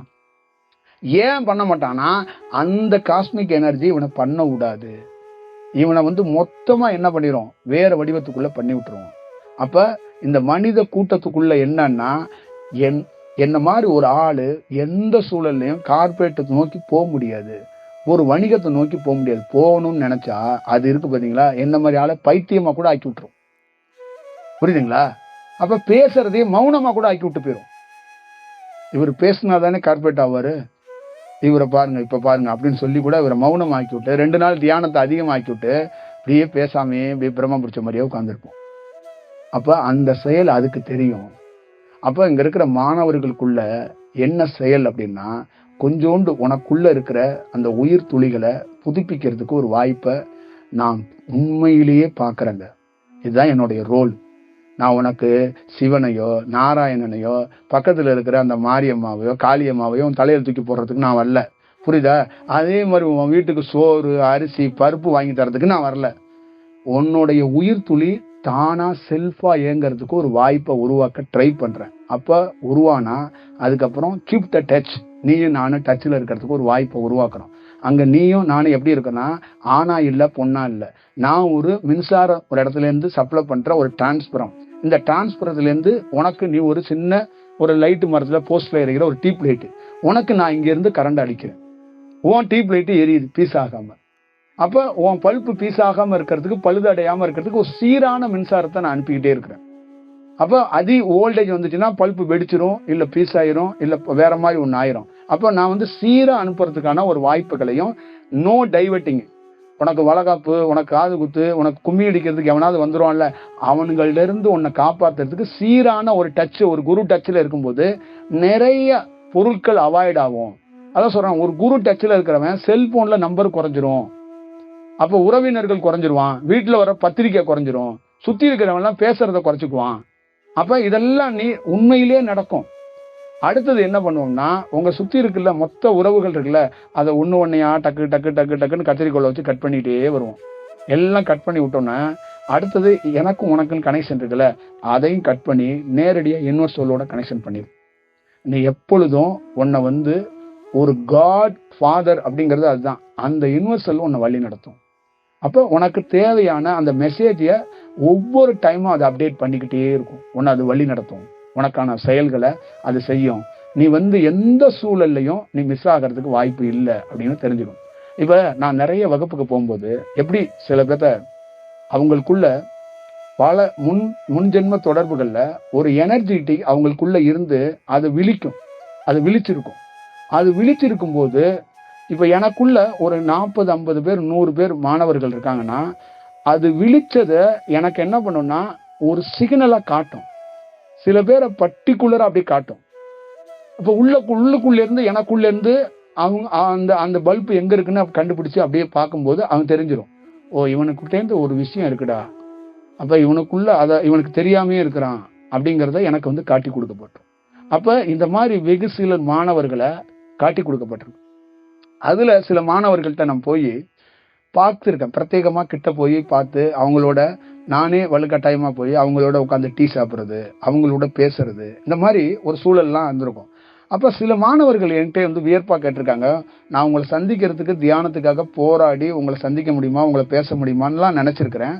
ஆனா நீங்க எனக்கு ஆச்சரியமா இருக்கு, உங்களை சந்திச்சு 2வது நாள் 3வது நாள்ல இருந்து நீங்களே எனக்கு ஏதாவது ஒரு மெசேஜ்னா நேரடியா நீங்களே ரிப்ளை பண்றீங்க, நீங்களே வந்து என்கிட்ட பேசுறீங்க. எப்பயாவது போனா நீங்க வந்து பக்கத்துல அருகாமையில இருந்து டீ சாப்பிடலாமாங்கிறீங்க, நீங்களே வந்து சாப்பிடலாமாங்கிறீங்க. இவ்வளவு நேரடியா ஒரு தொடர்பு கிடைக்குன்னு நான் நினைச்சு கூட பார்க்கல. நீங்க இவ்வளவு பெரிய இயல்பா இருப்பீங்கன்னு எனக்கு தெரியல அப்படின்றாங்க. அங்க அன்பு நேசிப்பு எல்லாம் இல்ல, காரணம் வந்து இந்த லைட்ஸோட இந்த தன்மையோட செயல். அப்ப இந்த மாதிரி வெகு சிலரை பார்க்கும்போது அவங்களுக்கு சமாதி தன்மை வர்றதுக்கோ இல்ல ஒரு ஞானியா கன்வெர்ட் ஆகிறதுக்கு கூட வாய்ப்பு இருக்கு. சில பேருக்கு நான் பார்த்திருக்கிறேன் நிறைய வகுப்புல இருக்கிற சில மாணவர்களை, ரொம்ப பேர் கிடையாது, நான் பார்த்த மாணவர்களை வெகு சிலர்களை நான் பார்த்திருக்கிறேன். அப்ப அவங்க கிட்ட அந்த சூழலை பத்தி அந்த மாதிரி பேசினா அவங்களுக்கு ஆசை வந்துருன்னு அவங்களை தயார் பண்றதுக்கான ஒரு வாய்ப்புகள் இருக்கும்போது அந்த கால சூழல்ல அவங்க சில இடங்கள்ல கனெக்ட் ஆகாம போயிடுறாங்க. அப்ப கனெக்ட் ஆகாம போகும்போது என்ன ஆகுதுன்னா, ஒரு ஸ்டேஜ்ல கனெக்ட் பண்றதுக்காக ட்ரை பண்ணும்போது அது மிஸ் ஆகும்போது, அப்ப ஒரு ஸ்டேஜ்ல நமக்குள்ள இருந்து யூனிவர்சல்ல இருந்து என்ன ஆகுதுன்னா, அவனுக்குள்ள ஒண்ணு விழிச்சிருக்கு, ஆனா இந்த காலத்துக்குள்ள அவன் கனெக்ட் ஆக மாட்டான். அதனால நீ அவனை போர்ஸ் பண்ண வேண்டாம், அவனை விடு. அப்ப எப்ப கனெக்டுக்கான அவனுக்கான ஒரு காலம் வருதோ அப்ப உன்னை தேடி வருவான். அப்ப அவனை விட்டுரு. அப்படின்னு சொல்லும்போது, அப்ப எப்ப அந்த டீப் அந்த டச்ல இருந்தாரோ அந்த டச்சை வந்து அவர் வாபஸ் வாங்கிக்கிறார்.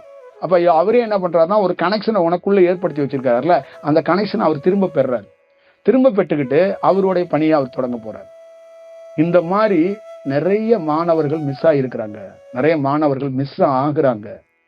இதுக்கு காரணம் என்னன்னா, அவங்களுடைய அந்த கால சூழல், காலப்போக்குல அவங்களால வந்து அதை கிரகித்து அதை நிக்க முடியல, பார்க்க முடியல அப்படிங்கிறது ரொம்ப முக்கியமான ஒரு செயல். அப்ப ஒருத்தருக்குள்ள அந்த லைட்ஸ் எரியாத இருக்கிறவங்கள லைட்ஸ் எரிய வைக்கிறதுக்கும், லைட்ஸ் எரிஞ்சவனை இன்னும் புதுப்பிச்சு அவனை சரியான பாதைக்கு வழிகாட்டுறதுக்கு தான் இந்த பிரபஞ்சத்திலேருந்து யூனிவர்சல்லேருந்து ஒரு டச்ல இருக்கிற குருவோட ரோல் இது.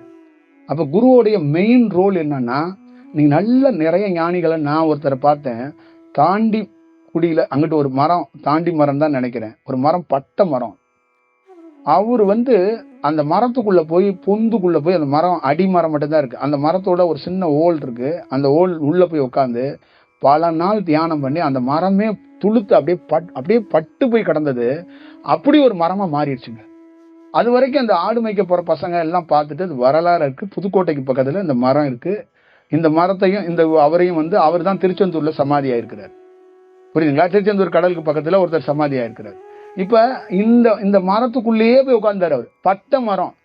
அப்ப அவருடைய பாருங்க, அவருடைய உயிர் செல்ல அந்த மரம் பாருங்க செத்து போயிருச்சு. அது செத்து போன மரத்தை அவர் எதை வச்சு பழைக்க வச்சாரு? அந்த உயிர் சக்திங்கிறது அதுதான்.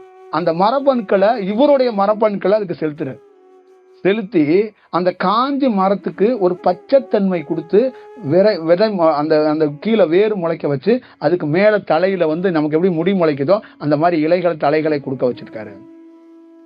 அது எவ்வளவு பெரிய ஒரு வாய்ப்புகள் வந்து உருவாக்கப்பட்டிருக்கிறது அப்படிங்கிறத நீங்க வந்து பார்த்துக்கணும். அப்போ ஒரு தியானம் பண்றவருடைய ரோல் என்னன்னா, பெஸ்ட் அவருடைய பர்ஃபார்மன்ஸ் எது அப்படின்னு கேட்டீங்கன்னா, ஆப்போசிட்ல இருக்கிற உயிர் துளிகளை ஒரு நல்ல செயலுக்கு கொண்டு வர்றதுக்கு தான் அவருடைய ரோல்.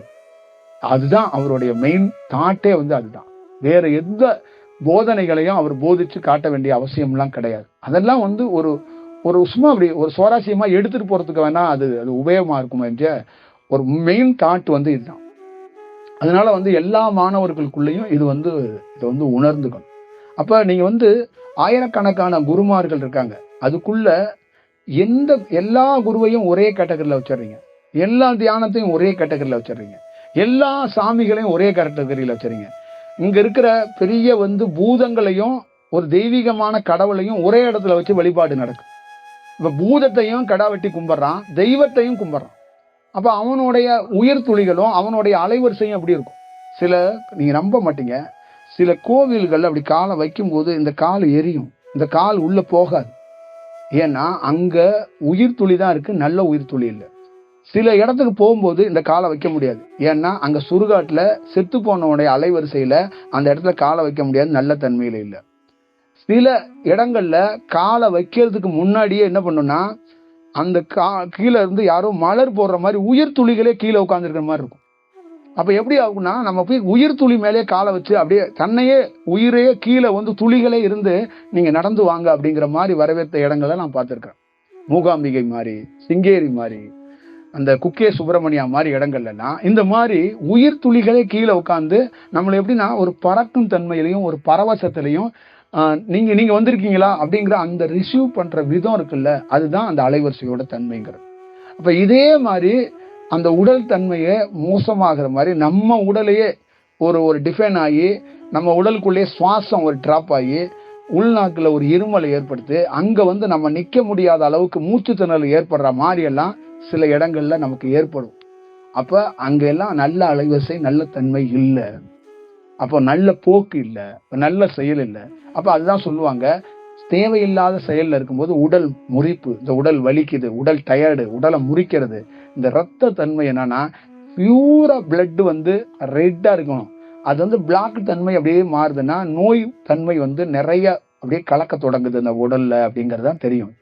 அப்ப அந்த ஸ்கின் வந்து மாறி இருக்கிறத காட்டி கொடுத்துரும். கண்ணு, ஸ்கின்னோட டோனு, கை, காலோட நிகங்கள், கையோட நகங்கள், உங்களுடைய மூக்கோட தன்மை, காதோட தன்மை, உதடு தன்மை, இதெல்லாம் உங்களுக்குள்ள இருக்கிற நோய்களை ஏதோ ஒரு வழியில ரிஃப்ளெக்ஷன் பண்ணிரும். இதெல்லாம் பண்ணாம இருக்காது, இதெல்லாம் உங்களுக்கு தெரியாது.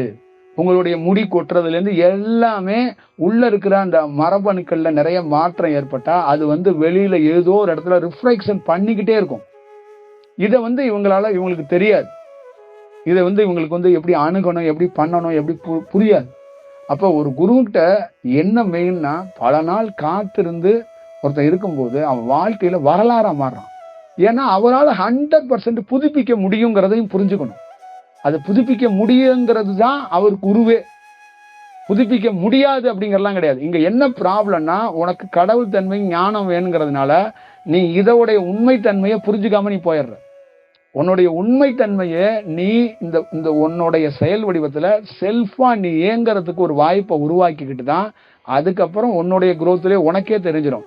நீ என்ன மாதிரி ஸ்கேலை எட்ட போற, என்ன மாதிரி வடிவத்தை இருக்குங்கிறத நான் சொல்ல வேண்டாம், உனக்கு தெரிஞ்சிடும். அப்ப இந்த வடிவத்தை இப்படி அணுகிறதுக்கு என்னுடைய மாணவர்களுக்கே யாருக்கும் தயாராகவும் இல்லை, அவங்களுக்கு புரியவும் புரியாது. ஏன்னா அவங்க பள்ளிக்கூடம் வேற பேட்டர்ன், அவங்க காலேஜ் வேற பேட்டர்ன்.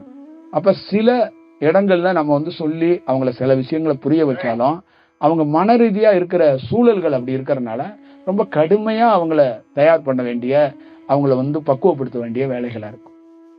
இது ரொம்ப ரொம்ப கேர்ஃபுல்லா இருக்க வேண்டியது. அப்ப இதே தான் வந்து சொல்றது, இந்த அக்கு பஞ்சர் பண்றேன், இந்த அலோபதி பண்றேன், இந்த அது பண்றேன், இந்த கஷாயம் பண்றேன், இந்த ஐடியா கொடுக்குறேன், இதெல்லாம் உன்னுடைய உயிர் துளிகளே நீ வந்து டிராப் பண்ணிக்கிற மாதிரி. இதோடைய முழுமை தன்மை உனக்கு தெரியாது. ஒரு ஞானி வந்து இதுல வந்து பல்வேறுபட்ட ஆராய்ச்சியை பண்ணிட்டு தான் உன் கையை தொடுவான், உன்னை பார்ப்பான். சும்மாலாம் பார்க்க முடியாது. நானே சொல்றேன், சும்மாலாம் பார்க்க முடியாது. சும்மாலாம் ஒரு உயிர் துளியை புதுப்பிக்க முடியாது. இது வந்து வார்த்தையால செஞ்சிடற வேலை கிடையாது.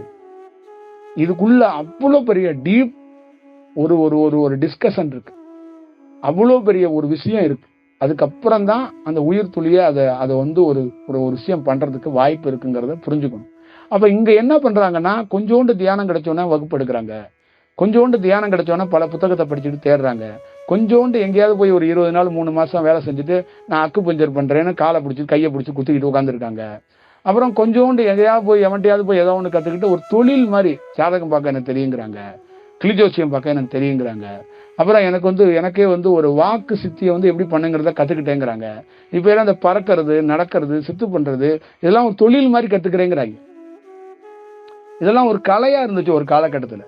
ஒரு பூசாரி, ஒரு குருக்கள்லாம் கலை, இன்னைக்கெல்லாம் தொழில் மாதிரி ஆயிடுச்சு.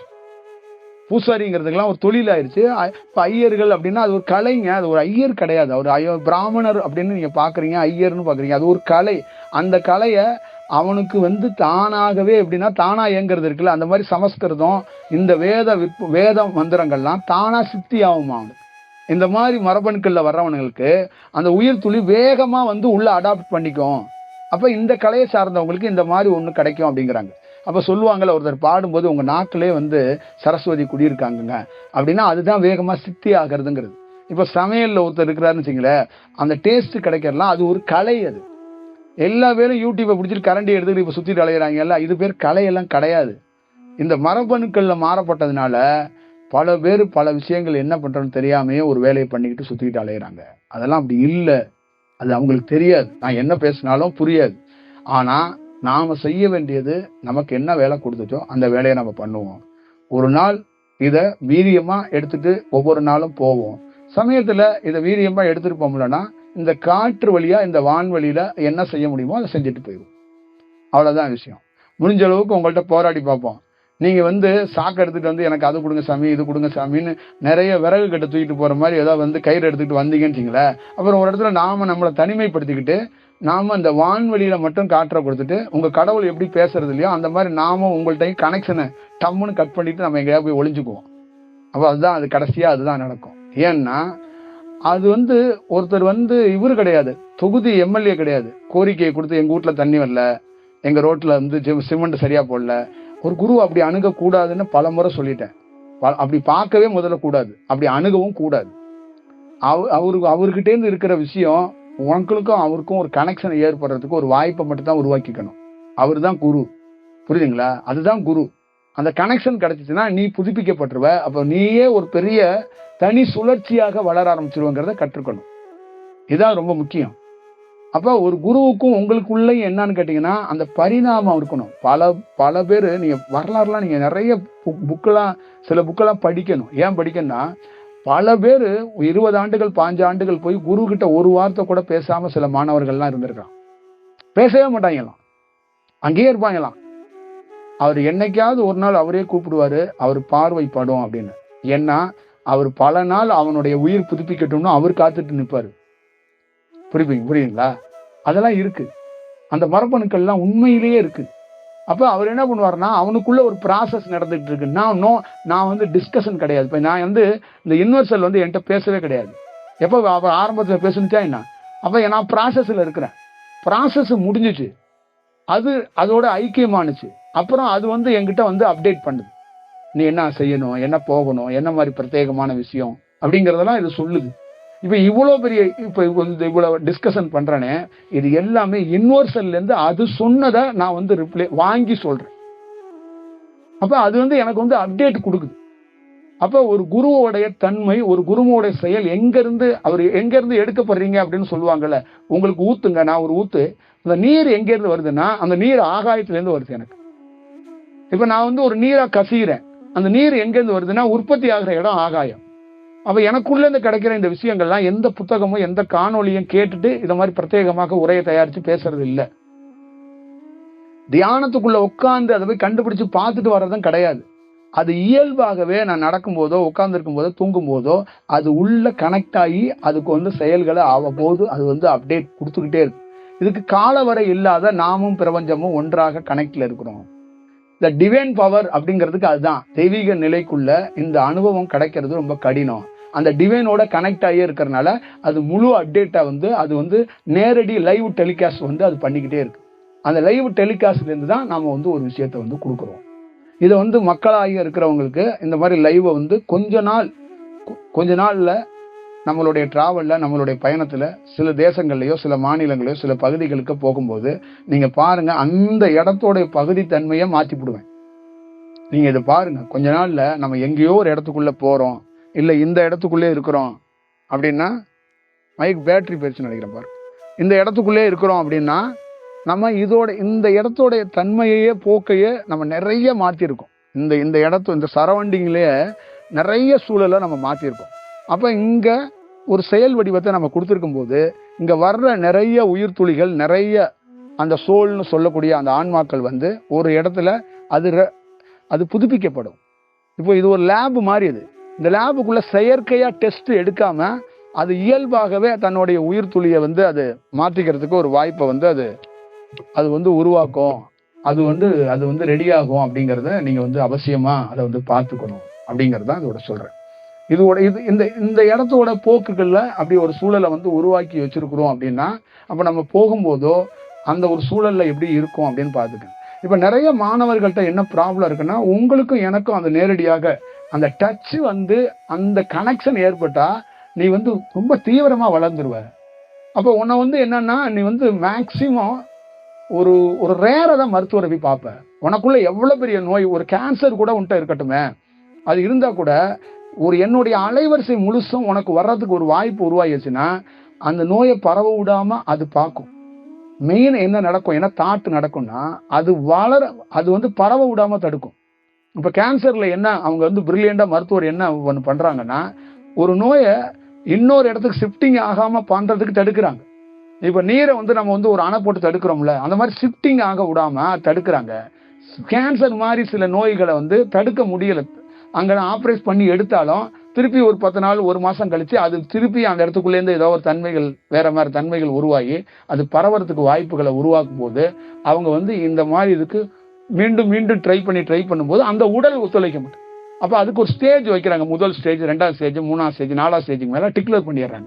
இதுக்கு மேல இதை வந்து நம்ம டெவலப் பண்ணி இதை நாங்க மருத்துவ ரீதியா பண்ணோம்னா இந்த உடலே இருக்காது. நாங்க ஆபரேஷன் பண்ணிட்டு இருக்கும் போதே செத்து போயிடுவாரு, தாங்க மாட்டாரு. ஏற்கனவே நாங்க வந்து ரொம்ப ஹையான ஒரு ரேடியேஷன் தான் அவங்களுக்கு செலுத்திக்கிட்டு இருக்கோம். அப்ப என்னன்னா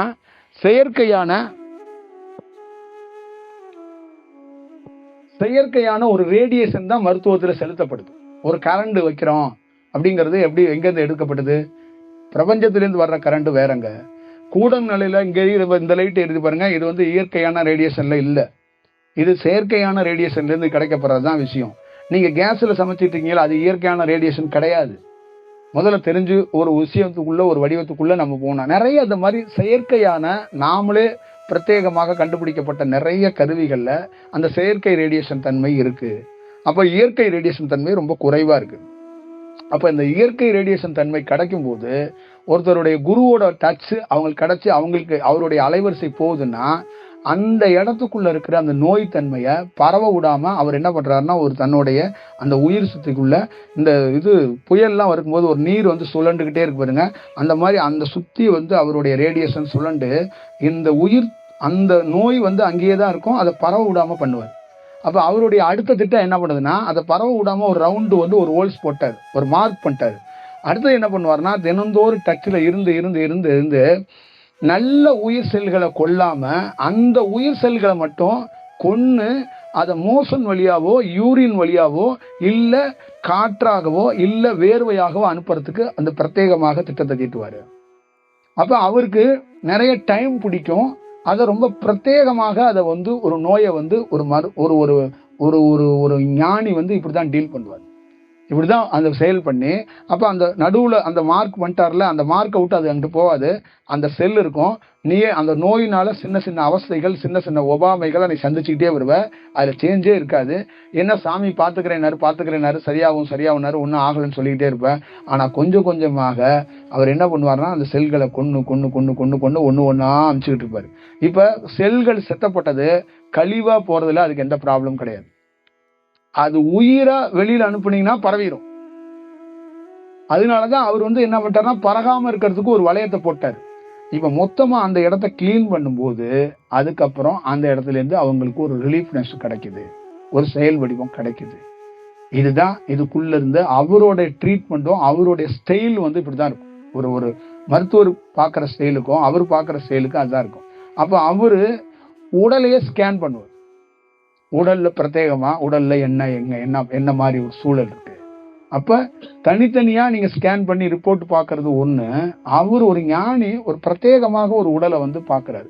அதே மாதிரி எல்லா உடலையும் நாமளும் சரி சில ஞானிகள் பார்க்க மாட்டாங்க. என்ன பார்ப்பாங்கன்னா அவங்களுக்கு உள்ள இருந்து ஒரு சிக்னல் வரப்படணும், அப்ப வரும்போது அவங்க பார்க்கறதுக்கு தயாராகிறாங்க. ஒண்ணு. ரெண்டாவது அவங்களுக்குள்ள இருந்து இவங்ககிட்ட இருந்து ஒரு விஷயம் இவங்களுக்கு எமர்ஜென்சியா செய்யப்படணுங்கிறத கூட அவருக்கு பிரத்யேகமாக ஒரு காட்சியாவோ ஒரு வடிவமாவோ காட்டப்படும். அப்ப அவர் வந்து அந்த மாதிரி வேலைகளை முன்னேறதுக்கான ஒரு வாய்ப்புகளை அவர் உருவாக்குறதுக்கு ட்ரை பண்றாரு. அடுத்த பிரதானமா என்னன்னு கேட்டீங்கன்னா சில நோய்களுக்கு அவரை வந்து பார்த்துட்டு போகும்போதே அவருடைய அலைவரிசையிலேருந்து இந்த புது செல்கள் வந்து அந்த பழைய செல்களை அழிக்கிறதுக்கு ஒரு எதிர்ப்பு சக்தியை தானா ஏற்படுத்தி கொடுக்குது அப்படிங்கிறதுக்கும் ஒரு வாய்ப்பு உருவாகும். அப்போ ஒரு குருங்கிறது யாருன்னா இந்த எனர்ஜெட்டிக் அந்த காஸ்மிக் எனர்ஜிங்கிறாங்கல்ல, அதுதான் ஒரு குருங்கிறது யாருன்னா நீங்க போய் ஒரு ஹார்லிக்ஸ் குடிக்கிறீங்க, பூஸ்ட் குடிக்கிறீங்க, காப்பி குடிக்கிறீங்க, டீ குடிக்கிறீங்க, ரவா தோசை திங்கிறீங்க, இட்லி. நான் வந்து ஒரு எனர்ஜி, இந்த எனர்ஜிட்டேருந்து கொஞ்சம் காற்றை வெப்பமான காற்றை கொஞ்சம் குடிச்சிட்டு போறீங்க. இப்போ ஏன்னா ஒவ்வொரு முறை சந்திக்கும் போது கொஞ்சோண்டு எதையாவது ஒரு எனர்ஜியை குடிக்கிறதுக்கு ட்ரை பண்றீங்க, இப்போ கிடைக்கிறதுக்கு பண்றீங்க அப்படிங்கிறதான் இதோடைய சந்திப்போட நோக்கம். இதுக்குள்ள எந்த பரப்புரையும் கிடையாது. இதுதான் இதுக்குள்ள இருக்கிற நம்பகத்தன்மையான செயல் வடிவமாக இருக்கு. இப்ப இது வந்து பிரத்யேகமாக இந்த அரேஞ்ச்மெண்ட்டை இங்க இருக்கிற யார் எந்த டீமோ மார்க்கெட்டிங்ல இருக்கிற இந்த ஒரு ஏல இருக்கிற ஒருத்தர், பில இருக்கிற ஒருத்தர், சில இருக்கிறவர் ஆரம்பிக்கல, மேல இருக்கிற பிரத்யேகமா யூனிவர்சல் வந்து இந்த மீட்டிங்கை வந்து ஏற்பாடு பண்ணுது. இப்ப எல்லா இடத்துலயும் ஏல இருந்து ஒரு டீம் இருக்காங்க, அவங்க வந்து உங்களை கண்டக்ட் பண்ணி இங்கே உட்கார வைப்பாங்க. பில இருந்து ஒருத்தர் இருக்காங்க, அவங்க வந்து இந்த பார்க்கிங் எல்லாம் அரேஞ்ச் பண்ணி அவங்க உட்கார வைப்பாங்க. இது இங்க ஏயும் கிடையாது, பியும் கிடையாது, சியும் கிடையாது, ஒன்லி யூனிவர்சல் தான். இப்ப நீ யார் வருவன்னு எனக்கே தெரியாது. அப்ப இங்க யாருன்னா பிரத்யேகமா அது ஏற்பாடு பண்ணுது. அப்ப நான் வந்து நீ வந்துட்ட உனக்காக இந்த உரை கிடையாது, நீ வந்துட்ட உனக்காக இந்த உரை கிடையாது, அப்படியெல்லாம் இல்லை. இந்த உரைய இந்த செயல் வடிவத்தை இப்ப நாம கிடைக்கிற அந்த எனர்ஜியை இவங்களுக்கு கிடைக்கப்படணுங்கிறது அதோட திட்டம், அதோட செயல் வடிவம். இதை சரியா மிகச்சரியா பார்த்து கொள்ள வேண்டியது உன்னோட பொறுப்பு. ஏன்னா நீ ஏன் மிகச்சரியா பார்த்துக்கல, மிகச்சரியா நிக்கலன்னா ஒரே நேரத்துக்குள்ள 25 பேர்த்த பாக்குற, 25 வேலைகளை செய்யற. அப்ப மரபணுக்கள் ஒரு புதுப்பிக்கப்படுற நேரத்துக்குள்ளேயே நான் அங்க புதுப்பிக்கிறேன், நீ வீட்டுல போய் 2 மாத்திரையை அள்ளி தூக்கி போடுற. அங்கிட்டு போய் எவனோ ஒரு சாமியார் வரான்ட்டு அவன்கிட்ட விபூதியை வாங்கி அப்பிக்கிற, இன்னொரு கபோதிட்ட போய் எலும்புச்சம்பழத்தை வாங்கி குடிச்சு அதுலேயும் ஊற்றிக்கிற, கஷாயத்தை வாங்கி ஊற்றிக்கிட்டு நல்லா போன்னு போற. அப்புறம் அங்கிட்டு அங்கிட்டு அங்கிட்டு நான் திருப்பி வரும்போது, ஏடா உயிர் துளியை இப்போதானே கொஞ்சம் லைட்டாக இதை பண்ணோம்னா அந்த உயிர் துளியை காணோம். எங்கடா அது மரபணுக்களை கொஞ்சம் லைட்டா ஏதோ ஒன்று தெரிஞ்சிச்சு, 1-2 லைட் எரிஞ்சிச்சுல, அதை கூட காணோம். எல்லாம் பீஸாகி வந்து நின்றுக்கிட்டேன். என்ன சாமி ஏதோ நல்லா ஆகுனீங்க, ஒன்றுமே ஆகலை. நான் என்ன அப்படி சொல்றது? ஏன்னா ஆல்ரெடி கொஞ்சோண்டு ஒரு துளி இருக்குல்ல, ஒரு துளியை தான் நம்ம போட்டிருக்கோம். அந்த துளியையும் என்ன பண்ணிட்டானோ கொண்டுட்டான். அதை வந்து யூட்டிலைஸ் பண்ணவே இல்லை. அப்ப ஒரு மனிதனுக்குள்ள இந்த மாதிரி உன்னை சொல்லி குற்றம் இல்லை. எங்க ப்ராப்ளம் நடக்குதுன்னா, உன் மரபணுக்கள் சரியா இல்லை, மதி இழந்து போய் நிக்குது உன் மரபணுக்கள். இந்த சுதி இழந்துருச்சுன்னு நான் சொன்னதான், மீண்டும் சொன்னதான், சுதி இழந்து பாடி அந்த பாட்டுக்கும் கேடு உனக்கும் கேடு. அந்த மாதிரி மரபணுக்கள் வந்து சரியா அதை தக்க வச்சு நின்றுச்சுன்னா அது புதுப்பிச்சுக்கும். அப்ப ஒரு குரு கிட்ட ரொம்ப நாள் நின்னாதான் உனக்கு மதியோ சுதியோ கிடைக்கும். அப்பதான் நீ என்ன பண்ணுவன்னா, நல்லவன் யாரு கெட்டவன் யாருன்னா அப்பதான்ப்பா கண்டு கூட பிடிக்க முடியும். அதை கண்டுபிடிக்கிறது கூட உனக்கு உன் மரபணுக்கள் நல்லா இருக்கணும். அப்போ அதுதான் அதோட செயல்ங்கிறது. இப்ப ஒரு பொண்ணு இருக்கல்ல, உன் பொண்ணு வந்து பிரமாதமான ஆளியா, அவளுக்கு ஒரு நல்ல பையன் அமைப்பாங்கல்ல, அந்த நல்ல பையன் பிரமாதமான ஆள்லாம் எங்கேருந்து சொல்லப்படுதுன்னா அவளுடைய உயிர் துளியிலிருந்து தான். அவளுடைய உயிர் துளியில தான் அவன் நல்லவ கெட்டவ, அவன் நல்ல பேர் வாங்குறது, புகழ் வாங்குறது, படிப்பு வர்றதெல்லாம் அந்த பிரசன்ஸ் எல்லாமே இந்த உயிர் செல்கள்ல இருந்து தாங்க தொடங்குது. இந்த உயிர் துளிகள் சரியா இல்லைன்னா அவளை பார்த்தாவே தூக்கம் வந்துருங்க. அவளுக்கு என்னங்க தூக்கம் வரும், தூங்குற மாதிரி தாங்க ஒரு மாப்பிள்ளையை பிடிச்சிட்டு வரணும். அவளாங்க ஐயோ என்னங்க அப்படின்ட்டுருவாங்க. இதெல்லாம் வந்து பேச்சு வழக்கு கிடையாதுங்க, நிஜம். இப்ப உங்களை புகழ்றது உங்களை திட்டுறது என்னன்னு கேட்டீங்கன்னா, உன் உயிர் துளியும் உன் செல்களை வச்சுதான் இது நிகழ்றது. அதை வந்து நீங்க வந்து அடிப்படையா வந்து தெரிஞ்சுக்கிட்டீங்கன்னா ரொம்ப நல்லா இருக்கும் அப்படிங்கிறது தான் என்னுடைய கருத்துக்கள். இப்ப நீங்க வந்து லோல் போட்டு லொங்கு போட்டு உங்களையே தோசைகள்ல போட்டு வாட்டிக்கிட்டு இருக்க ஆளுங்களுக்கு காரணமா இருக்கிறது என்னன்னா, உங்க உயிர் துளிகள் ரொம்ப வீக்கா இருக்கு. ரொம்ப உங்களை வந்து ஐசியூல நீங்க இல்ல, ஆனா ஐசியூன்னு உங்க கழுத்துல எல்லாம் எழுதி எழுதி தொங்க விட்டுருக்கு. அப்ப அந்த மாதிரி நீங்க மட்டும் கிடையாது, நானும் அப்படிதான் இருந்தேன். ஏதோ அந்த தியானத்துல கொஞ்சம் தப்பிச்சு வந்து நீங்க நின்றுட்டு இருக்கேன். புரியுதுங்களா? அதே தான் நம்ம எல்லாருக்குள்ளேயும் அதுதான். இந்த மாற்றம் நிகழ்ந்துச்சுன்னா இந்த சமூகம் புது வெளிச்சத்தோட புது புது புன்னகையோட, ஒரு மரம் தாவரங்கள் எப்படி நின்றுகிட்டு இருக்கோ அந்த மாதிரி புது தாவரமாக நீங்க மாறுவீங்க. அப்ப நீங்க எப்படி ஆவீங்கன்னா, இந்த மழைக்காலம் வெயில் காலம் இந்த பருவ மாற்றம் இருக்குல்ல, அந்த பருவ மாற்றத்தை உங்க உடலுக்குள்ளே நடக்குங்க. ஒரு பனி காலத்துக்குள்ள ஒரு உடலுக்குள்ள ரிஃப்ளெக்ஷன் நடக்கணும், ஒரு வெயில் காலத்துல ஒரு உடலுக்குள்ள ரிஃப்ளெக்ஷன் நடக்கணும், ஒரு காற்று காலத்துல ஒரு உடல்ல ரிஃப்ளெக்ஷன் நடக்கணும், ஒரு வெயில் காலத்துல ஒரு உடல்ல ரிஃப்ளெக்ஷன் நடக்கணும். இதெல்லாம் நடக்கல. எல்லா காலத்தையும் ஒரே மாதிரி ஒருத்தர் அணைத்துக்கிட்டு இந்த கசங்கன சட்டையை அயன் பண்ணி போட்டுக்கிட்டு இருக்காங்கல்ல, அந்த மாதிரி இருந்தா இந்த பிரபஞ்சத்தோட டிவைனோட நீ கனெக்ட்ல இல்லைன்னு அர்த்தம். அந்த பனிக்காலம் வரும்போது உன் உடலே மாறுங்க, உன் உடலே மாறும். வெயில் காலம் வரும்போது உன் உடலோட தன்மைகள் வந்து வேற. உடலோட தன்மைனா வெப்ப சூடு தாங்கல, தலையில தண்ணி தூக்கி, அது கிடையாது. அது வேற. உள்ளுக்குள்ள உன்னுடைய உயிர் சக்தியை உயிர் தன்மையை வேற மாதிரி வேலை செய்யும். அப்ப இது என்ன பண்ணுன்னா, இந்த பிரபஞ்சத்துல இருக்கிற இந்த காஸ்மிக்ல இருக்கிற இந்த பஞ்சபூதத்துல இருக்கிற அந்த எனர்ஜிட்டியோட கனெக்ட் ஆகி அதுக்கேற்ற மாதிரி பருவ மாற்றத்தை உன் உடலே பருவ மாற்றம் நிகழ்த்துங்கிறான். இந்த பருவ மாற்றங்கிறது பாதி பேருக்கு என்னன்னா, கிளைமேட் சேஞ்சுங்கிறான். கிளைமேட் நீயே சேஞ்ச் ஆவடா, நீயே ஒரு கிளைமேட் தான், அதுக்குள்ளதான் நீ இருக்கிற. நீயே ஒரு மேக மூட்டம் தான், மேக கூட்டம் தான், அது உனக்கு தெரியல. பாம்பு சட்டையை உரிச்சு போடுற மாதிரி ஒவ்வொரு கிளைமேட்லயும் நீ சேஞ்ச் ஆக, ஒரு வடிவம் உனக்கு கிடைக்கும் அப்படிங்கறதா அதோட செயல் வடிவம். புரியுதுங்களா? அப்ப ஒரு ஞானி இருக்கிற இடம் தர வந்து சில்னஸ் ஆகுவாங்க. புரியுதுங்களா? அப்ப என்ன காரணம்னா, அவருடைய அந்த கூலிங் தன்மையும் அவருடைய உயிர் சக்தியில அந்த தர கூட கொஞ்சம் குளிர்ற மாதிரி ஒரு தன்மைக்கு ஏற்படுத்துவோம் அப்படிங்கிற ஒரு சூழல் வந்து இருக்கு. அதனாலதான் நிறைய ஞானிகள் வந்து இருக்கிற இடங்கள் பாத்தீங்கன்னா, அந்த சில்னஸான இருக்கிற தன்மைக்கு என்ன காரணம் அப்படின்னா, அந்த சூழல்ல வந்து அந்த எனர்ஜி வந்து அந்த மாதிரி ஒரு ஃபார்மினேஷனை உருவாக்குமா, அந்த மாதிரி ஒரு சூழலை வந்து அது வந்து தன்னை வெளிப்படுத்தும் அப்படின்னு அது வந்து சொல்றாங்க. அப்ப வந்து இதை வந்து நீங்க அவசியம் வந்து புரிஞ்சுக்கணும். இதுதான் நம்ம இன்னைய நாள்ல வந்து உங்ககிட்ட சொல்லணும்னு நினைக்கிறோம்.